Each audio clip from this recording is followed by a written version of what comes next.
Welcome to Seer of the Times. Today we are going to look at scripture like I always do because the scriptures reveal truth. They tell us the directions that the Bible gives, but today we're going to look at what God has to say about how he created things. And I've titled this, Are You Calling God a Liar? And I know some of you would say, well, Seer, I would never call God a liar. If God says something in his word, I believe it. Really? We're going to look today to see if you've been calling God a liar or not. You see, when we do a painting or we create something, we like to sign our names on it, right? And that tells somebody that we're the ones that created that, right? Okay, well, God did the same thing, okay? He created the earth, he created everything in it, and he told you exactly how he did it and what it looks like. But the enemy likes to lie to us. So let's look and see what God has to say about how he created his creation. Today, we're going to start with Genesis chapter 1. Now, many people like, well, who cares? Who cares how he created things? Or what's the big deal? Or what does it matter? That's a big one I hear all the time. What does it matter? Well, it mattered to God so much that he told you in the first couple sentences of the Bible, in the first chapter, in the first book of the Bible, how he created things. So let's go to Genesis chapter 1 and see what God has to say. Genesis chapter 1, he says, in the beginning, God created the heavens and the earth. And the earth was without form, and it was void. And darkness was on the face of the deep. And the Spirit of God hovered over the waters. Now, let's look at that for a second. All there was water. It was void of anything else. There was nothing but water. And it was formless. Water only takes on the shape of the container that it's in. Okay, so if it's in something, you can see if it's a square shape, the water looks square. If it's in a round, it looks round. But if I pour it out on a table, it's not going to come up and over my table and back down, right? It's only going to cover the table with the depth of the water that I have. So if I filled up a whole room full of water, the water would eventually come up over the table. But it's not going to come, if I dump it out on the floor, it's not going to come up and over the table and back down because water doesn't bend. Okay? So let's see what else God has to say. God says, I command light to shine. And light started shining. God looked at the light and saw that it was good. And he separated light from darkness. And he named the light day and the darkness night. Evening came, then morning, and that was the first day. Okay? Well, let's go on to see what happened on the second day. The second day, God said, I command a dome, or in other translations, a firmament, to separate the water from above it from the water below it. And that is what happened. God made the dome, and he named it sky. Evening came, and then morning. That was the second day. I want us to go look at the Hebrew word of the word firmament. Okay? Some translations say expanse. It's all the same thing. A space between land and the water water up above and the water below it. This space right in here. Okay? That means there's something over us. If there's a space here, that means there's something over us. Okay? Let's go look at the Hebrew meaning of the word firmament and see what it means, shall we? So the Hebrew word for firmament is rokia, which means an extended surface or expanse, often interpreted as a solid dome that separates the water from above the earth from the water that's below the earth. And it's used in Genesis as part of the creation.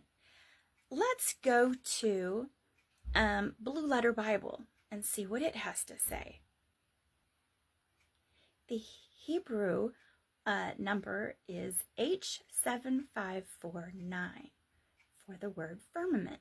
Let's see what it means. The word is rakia. Strong's H7549.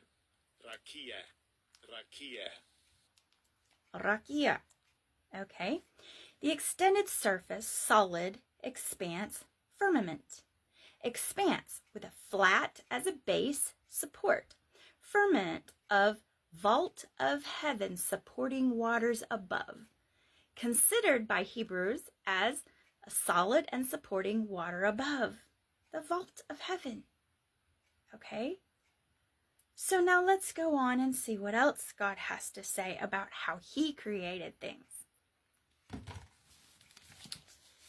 So on the third day, he says, I command the waters under the sky, under the dome, to come together in one place, so there will be dry ground.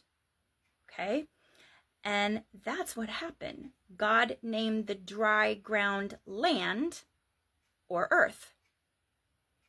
And then he named the water oceans or seas. God looked at what he had done and saw that it was good. God said, I command the earth to produce all kinds of plants, including fruit trees and grain. And that's what happened. The earth produced all kinds of vegetation. God looked at what he had done and it was good. Evening came and then morning. That was the third day. So now let's look at the fourth day. What happened on the fourth day? Verse 14.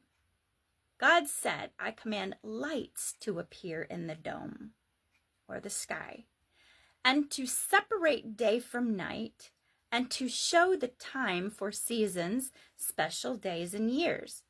I command them to shine on the earth, and that is what happened. God made two powerful lights, one to rule the day and the other to rule the night. He also made the stars. Then God put these lights in the dome or the sky, the dome that he named sky, to shine on the earth, to rule day and night, and to separate light from darkness. God looked at what he had done, and it was good. Evening came and then morning, and that was the fourth day. Now, I want you to notice how God created the earth, okay, which was land. Earth is not a big ball of something. Earth is land. It's the dirt. It's what we walk on. And he created the waters, which is called the seas or the oceans. Okay? And originally, all of the land was in one location and the water surrounded it. And we have water below us and water up above. So now, with that in mind, and then he created the sun and the moon. And the sun is the greater light to rule the day. And then the moon is the lesser light to rule the night. And she gives off her own light. That's why when you look at the moon, and you can go on your calendars and look, and it'll show you when you have a full moon, when you have a half a moon, when you have no moon, which is called the black moon, and the moon goes through this cycle every 28 and a half days or 29 days, something like that. And so it's like clockwork. She waxes, and then she's full, and then she wanes. So sometimes you'll look at the sky, the moon, and she'll only be a half a moon, and then pretty soon it's a sliver and a quarter, and then you don't see her at all. Right? Because she gives off her own light, and she can be there in broad daylight if you take the stellarium, and you shine it up you take your app and you put it up, you can see where the moon is. And even though you can't see it physically because she doesn't have her lights on, you can see her in the sky with stellarium. In the middle of the day or in the middle of the night. So she doesn't get her light from the sun. She gives off her own light. She's like a nightlight. Okay? We're going to jump over and see what happened at the time of the flood of Noah. We're going to look at Genesis chapter 7 and starting with verse 11. And it says, Noah was 600 years old when the water under the earth started to gush out everywhere. The well springs of the earth were opened up and water started coming up from below. Then the sky opened up like windows and the rain poured down for 40 days and nights. All of this began on the 17th day of the 7th month of the year.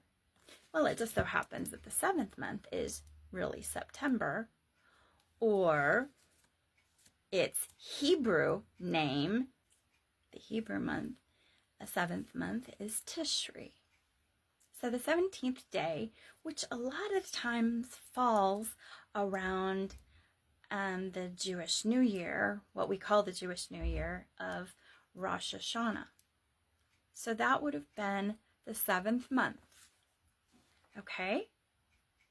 So we have God opening up the windows of heaven, opening up the dome, and allowing the rain to come down and flood the earth. But at the same time, he opened up the well springs of the earth and water came from below. So the water coming from both directions is what flooded the whole earth.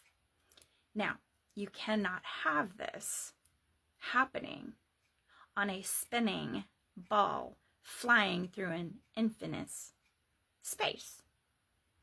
That's not biblical. So now let's go on and let's see what else God has to say about his creation.